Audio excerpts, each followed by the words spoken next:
bagong tools, bodegang bagsakan ng mga bagsak presyong produkto dito sa Quezon at simula na ng ating DIY. So, ang task natin today ay makabili ng mga tools para sa gagamitin natin dito sa bahay.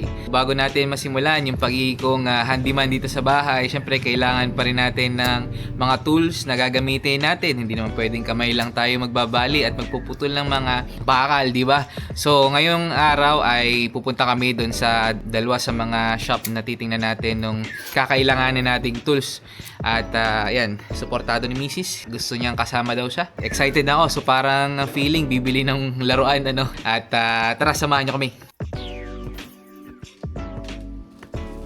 Maaga kaming nag-prepare ni Mrs. kasi ngayon yung plano ko na bumili ng ilang mga tools na gagamitin ko sa DIY dito sa bahay. From Tayabas, bumiyahe kami ng around 20 minutes para marating yung Gen Shop sa Sariaya. May nag-tip kasi sa akin na tropa na ito daw yung bodega ng mga bagsak presyong produkto. Pagdating namin ay bumungad ang maraming sakyan at mga malalaking delivery truck na nagbabagsak ng iba-iba pang produkto. Nagulat nga kami ni Mrs. kasi di ko akalain na sa lugar na to ay merong ganitong bodega. Naningin kami ng mga tools at mga pwedeng gamit sa bahay. Napakadami nilang tinitinda dun. May mga tools, TV, sound system, tech items, piyesa ng mga motor, gamit sa kitchen, mga damit, mga pan-decorate sa bahay at kung ano-ano pa. Ang dami din namang dumadayo para mamili. Ang nabili ko itong magagamit kapag magsesemento, 50 lang yung mga items na yan.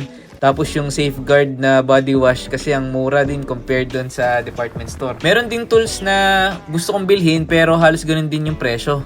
Kaya pagkabayad, dumiretso na agad kami dun sa Inco Shop sa IAM sa Lucena. Excited ako, parang bibili ng bagong laruan. Inassist ako nung pinsan kong si Pong. Nakuha natin ay yung cordless impact drill na 42 volts at yung angle grinder. For now, yun na muna yung sa tingin ko na kakailanganin para mapabilis yung gagawin ko. Pero syempre, kailangan ko pa din pag-aralan.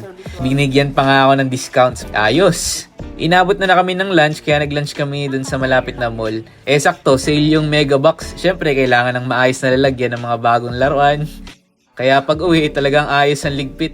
Ang tanong, magagamit ko kaya talaga tong mga to? Tingnan natin!